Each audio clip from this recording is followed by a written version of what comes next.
pierre pour faire des bijoux. Alors, aujourd'hui, je suis en train de tailler une petite pierre ici. C'est une taille libre. Il y a des craques dedans, il y a des trous dedans. C'est une pierre naturelle que j'ai prise dans la nature.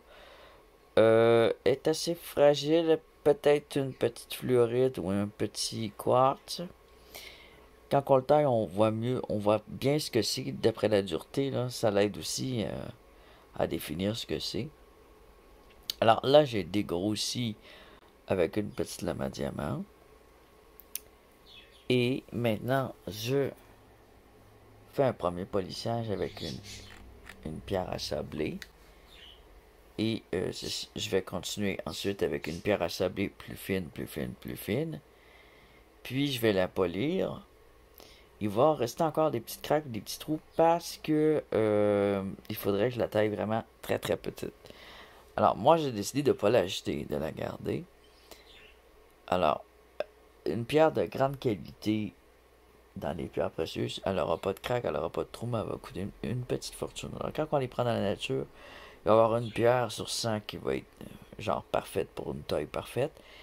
Mais nous, moi, en tout cas, je suis pas un professionnel et je vais faire une taille libre qui pourrait en faire un pendentif. Si je voudrais que ce soit pour une bague, j'irais faire un cabochon. Mais on peut faire un peu des bagues à taille libre, ça dépend de l'apparence. Mais bon, celle-là, je vais la tailler. Je pourrais la tailler en deux pour faire des boucles d'oreilles ou vous comprenez un peu le principe. Je vais me contenter de la tailler simplement. Euh, Vu que c'est un quartz ou une fluorite ou c'est fragile, il y a un peu de tourmaline dedans.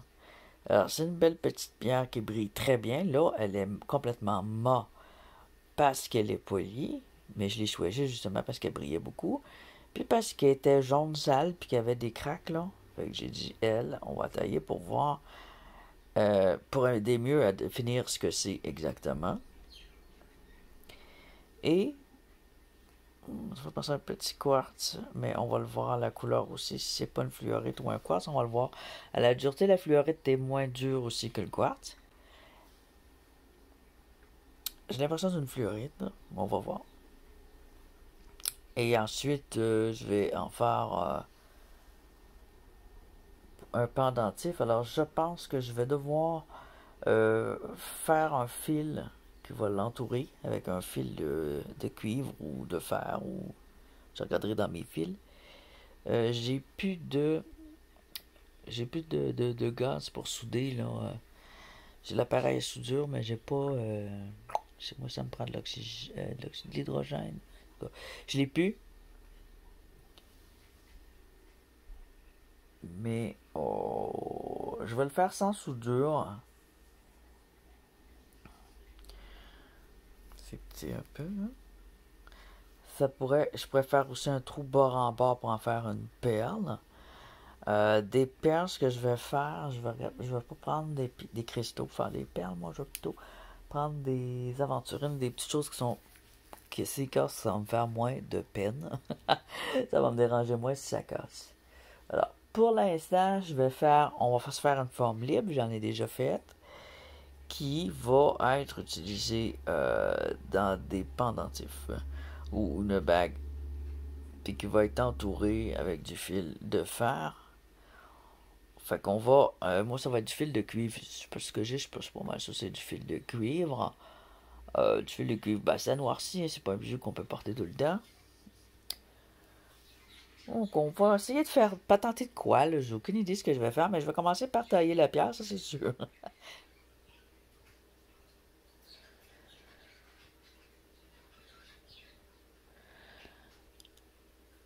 Alors là, elle est morte parce que je viens de la dégrossir.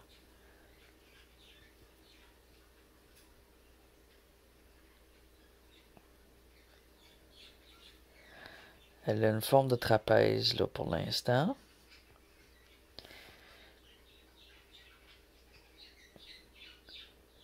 J'ai pas l'intention d'en faire un trapèze parfait, là. Ce que je veux, c'est surtout qu'elle devienne transparente, assez polie pour être transparente, pour voir ses inclusions. C'est surtout ça que je veux. Puis pour refaire briller ce petit caillou qui était tout croche, je veux le faire briller. Il y a de la brillance dedans. Fait qu'on, c'est surtout ça que je veux faire ressortir, c'est sa brillance. Et ces petites inclusions noires et roses.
Alors, il y a une technique aussi pour tenir la pierre solidement avec de la colle bien adhérente puis une pointe, là, mais moi je le tiens dans mes doigts.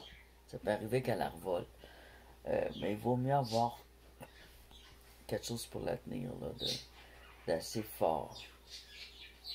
Ça pourrait être une petite pince aussi. Parce qu'avec les doigts, quand c'est petit même, là, c'est pas évident.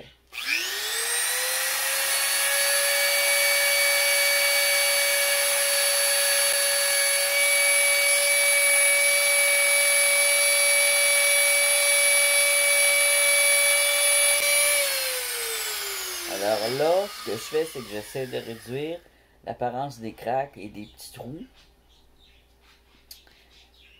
D'uniformiser ces faces, entre parenthèses, c'est des faces un peu arrondies. Alors j'essaie d'uniformiser la pierre.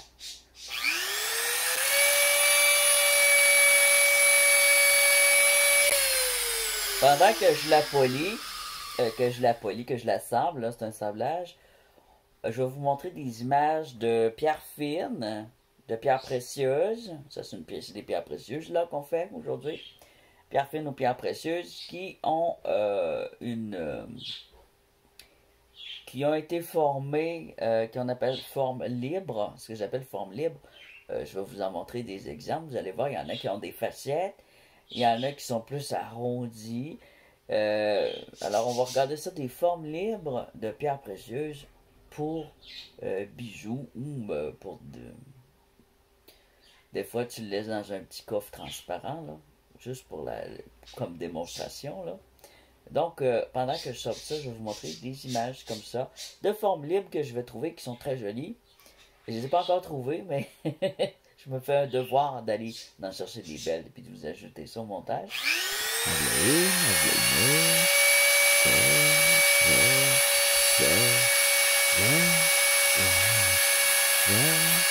C'est beau, hein? Tiens, encore une. Oh, wow! Wow!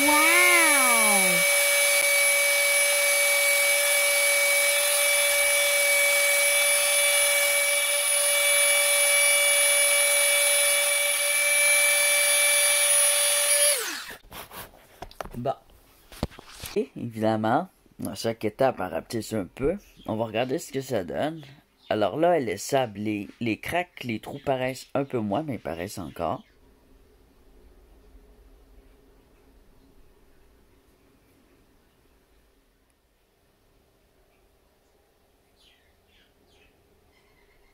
Ça commence déjà à briller un petit peu. Alors, les petits craques qui restent, il y a un petit peu de sable jaune dedans. Ça sert à rien de trop les creuser, parce que ça va rapetisser beaucoup. Puis, Il pourrait y avoir une craque qui va bord en bord. C'est comme ici, tu vois, c'est assez gros. Ce que je vais plutôt faire, c'est de la nettoyer avec une petite brosse électrique ou une éponge à nettoyer, pour nettoyer les pierres. Un nettoyage en profondeur, dans le fond. Avec peut-être un savon qui a un pH plus acide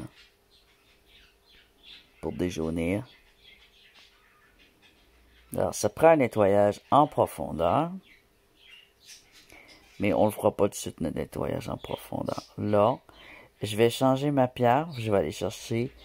Là, j'ai pris l'embout brun. L'embout brun, il sable bien pour ce type de pierre comme ça qui n'est pas très dur. Pour le quartz, la fluorite, l'aquamarine, l'améthyste. En tout cas, je trouve qu'il sable bien. C'est plus soft un peu qu'une agate même. Et maintenant, on va prendre l'embout rose. On va prendre cet embout-là ici. Lui, il va polir beaucoup plus fin. Il va sabler plus fin, fait que ça va commencer à polir un peu en utilisant lui. Plus on va au fin, plus ça polit. Puis à la toute fin, je polis avec une pointe en caoutchouc. Ou un tissu. Comme du cuir ou ce que vous voulez, là. Alors, je vais changer l'embout pour ça. Je vais pas filmer cette étape-là parce que je trouve que c'est long. Je pense que les gens trouvent ça long un peu de regarder chaque étape. On voit pas trop en détail. Le focus n'est pas toujours bon. Donc, vous savez que j'utilise ça ici. C'est le principal. Puis ensuite, on va regarder le résultat sur la pierre. On voit plus rapide aussi. Plus rapidement, on va pouvoir voir les étapes. Je vais prendre une photo, tiens. J'aurais dû prendre une photo avant. En tout cas, là, on va prendre une photo à cette étape-là. Puis après, ensuite, une photo après cette étape avec ça ici.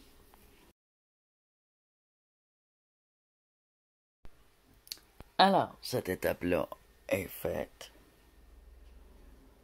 On voit que ça commence à briller un petit peu plus.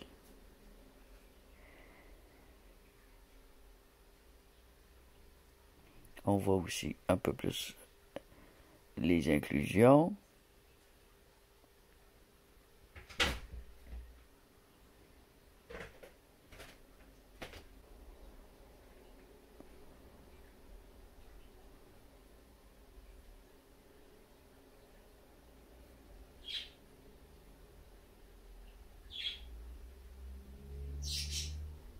La photo est pas très nette parce que ouais, on est à l'intérieur et il n'y a pas beaucoup d'éclairage. Mais au final, on va regarder ça dehors. Alors moi, à cette étape-ci, je vais utiliser du papier sablé pour le métal et la roche. Il est noir. Il s'utilise autant trempe que sec. Et vous pouvez, même si vous l'utilisez trempe, vous le faites sécher, il est encore bon après. Ça dure très longtemps celui-là.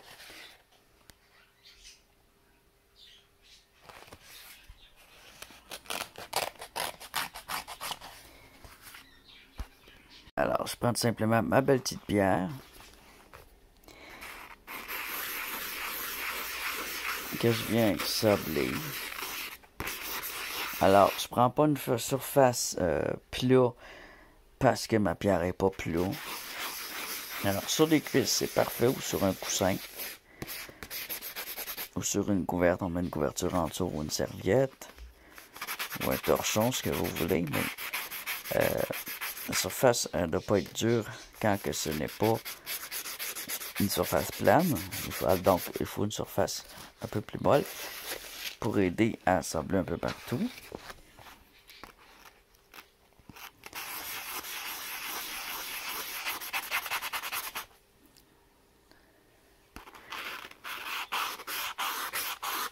Et une fois cette étape faite, je vais utiliser un embout à polir pour le Dremel. Il est déjà installé, vous voyez, il est vert. C'est un embout en caoutchouc.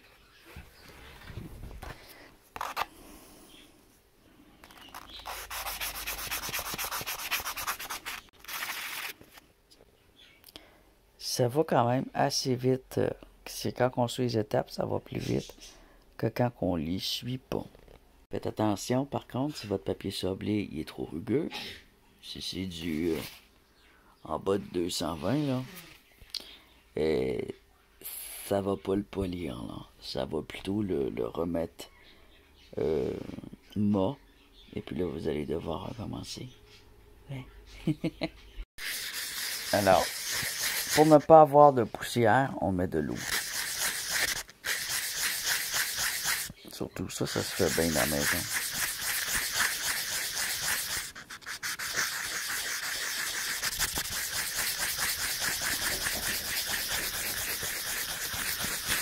Le travail au papier sablé est terminé. Là, il y a la pluie qui l'est parce qu'il est trempe. On va l'essuyer. Mais sec. Sec, on voit qu'il est encore un petit peu mort. Si tu vas au centre, il a été moins sablé. Cette petite pierre précieuse se sort très facilement.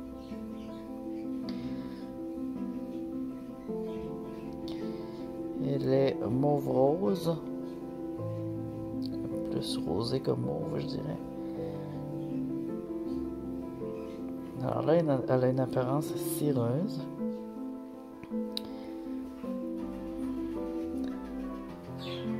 Je vais sabler encore un petit peu au centre ici. Mais pas tout à fait à mon goût là. Parce que je vais peut-être... Ouais.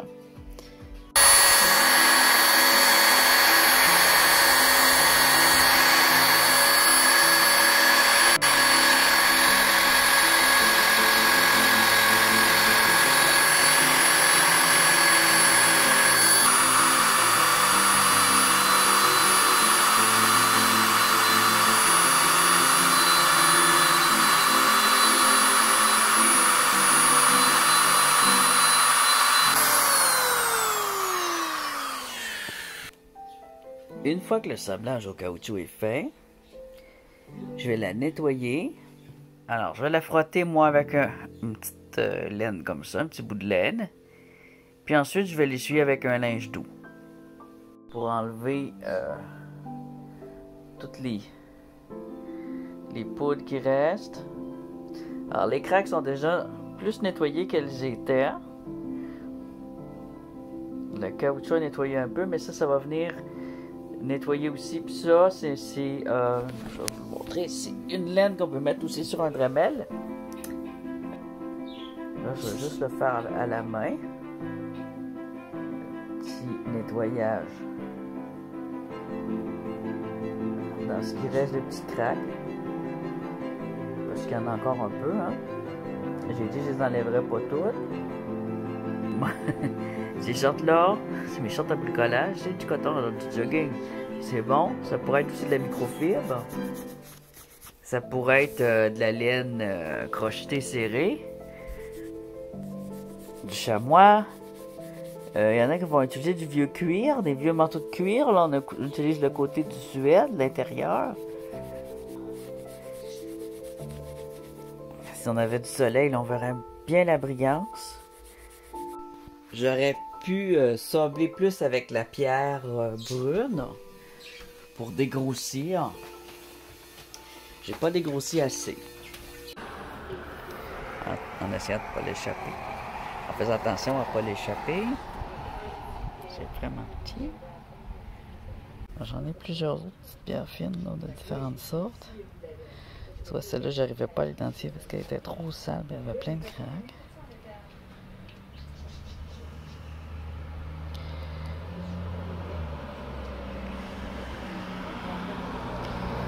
Ouais.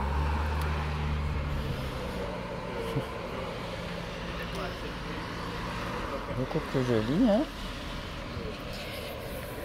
À côté du blanc. Ça nous donne sa couleur.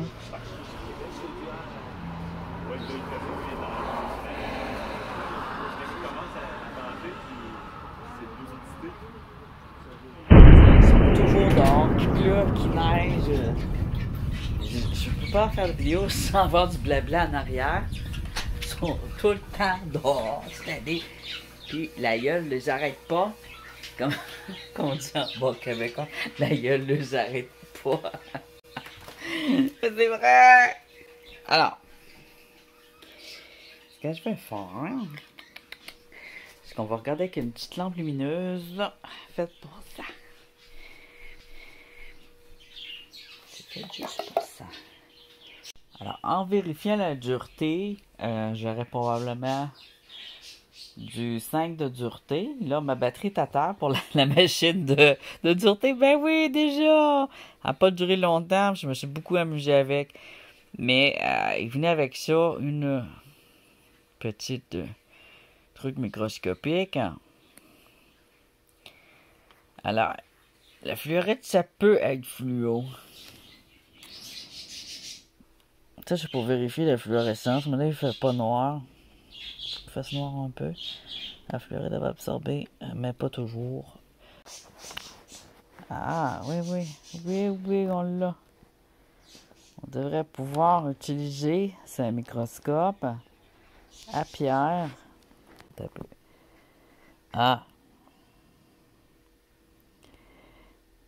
Ah oui.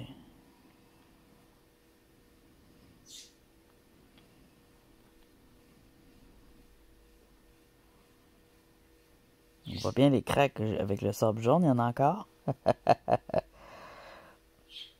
On voit ici tourmaline ou épidote, c'est vert ce qu'il y a à l'intérieur.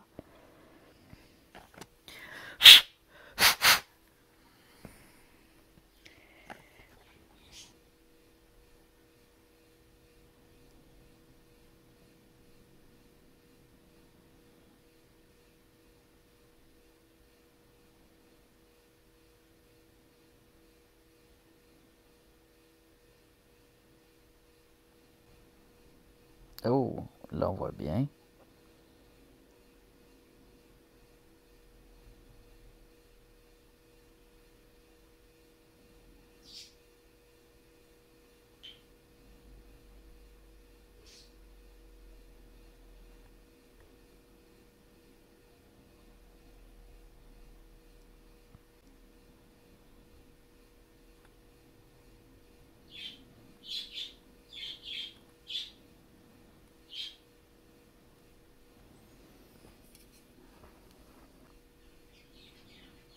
On voit que c'est vert, on voit que c'est pas noir. On voit mieux la couleur au microscope.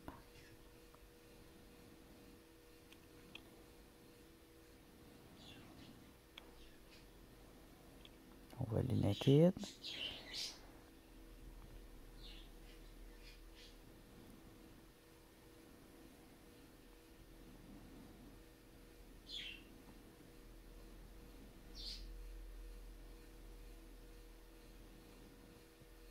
De belles taches d'inakide et d'épidote.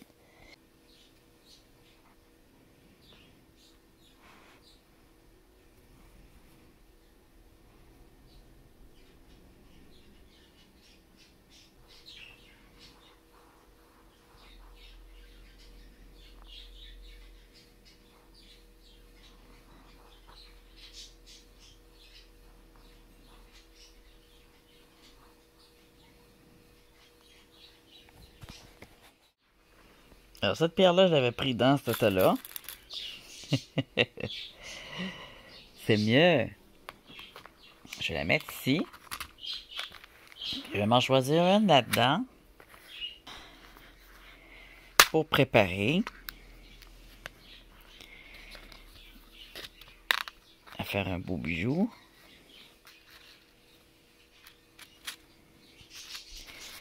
Elle m'intrigue beaucoup.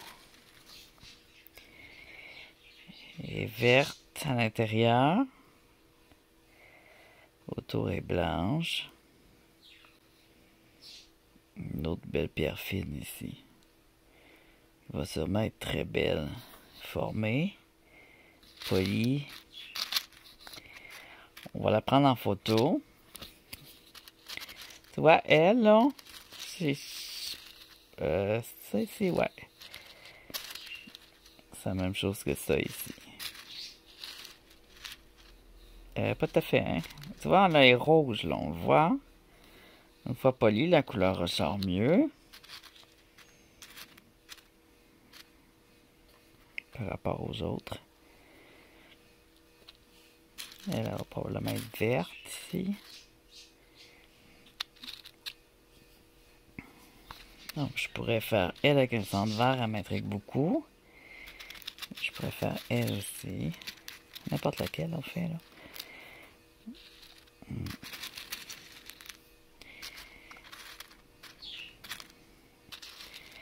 Mais elle, vu qu'elle est spéciale, je vais la ranger. Je vais faire une photo avant, après, avec les mêmes étapes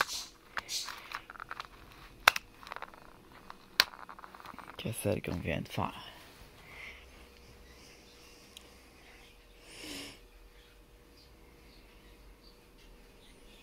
Là est au naturel, elle a été nettoyée.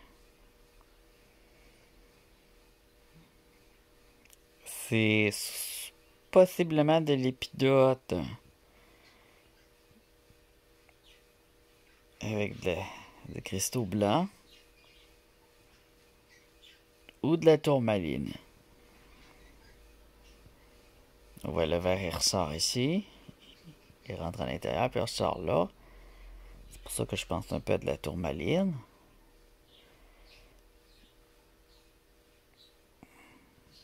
Une belle brillance. Des spots jaunes. Il est très brut. Il est très tout croche, là. Faudrait essayer d'en faire une forme plus cylindrique comme ça. Je sais pas si on va pouvoir voir à l'intérieur. J'ai l'impression que la pierre précieuse verte elle rentre là, par ressort là. Alors, selon Google, à part quand il me présentait des diamants parce qu'il est très brillant, j'ai envoyé la photo sur le moteur de recherche. Mais avec du verre comme ça, c'est possiblement une phénacite. Phenacite. La valeur, ben, ça dépend. Hein. J'en ai vu dans les 3 chiffres, puis j'en ai vu à vendre pour 20$ pour plein. Mais ça y ressemble à la phénacite. Alors, quoi qu'il en soit, c'est une beauté et c'est très rare et ça peut être vendu des milliers de dollars aussi. Surtout quand elles sont grosses et parfaites. On a des craques, mais la petite apparence concassée est normale, ça brille bien, il y a du vert, un peu de transparence. On va l'arranger. C'est rare. Donc, mais comme j'ai vu que ça peut se vendre pas cher comme cher, tout dépend je sais pas quoi, je les trouve toutes belles, moi. Je n'ai vu qu'ils se vendaient cher que je trouvais. Je pense que c'est la grosseur. Ouais, ça doit être la grosseur. Alors, ça brille beaucoup. Je pense bien que c'est le seul modèle que j'ai dans toutes mes pierres. C'est la première fois que j'en ai un. C'est écrit que c'est rare. Alors, je vais faire très attention. Je vais faire très attention. C'est une pierre précieuse, fragile. Peut-être pas fragile, mais en tout cas, elle est rare et précieuse. Donc, je vais faire attention. Pour la taille, j'ai vu que souvent, c'est pas taillé sévèrement. On va faire une forme d'œuf. On voit que déjà, vu qu'elle est concassée, si je la taille trop, elle va rapetisser beaucoup.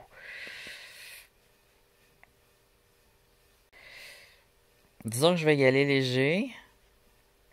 Je vais l'arrondir un peu. On voit ici, ça fait une forme de triangle. On va peut-être m'en aller dans une forme triangulaire. Je sais pas la dureté, je vais le voir en le faisant.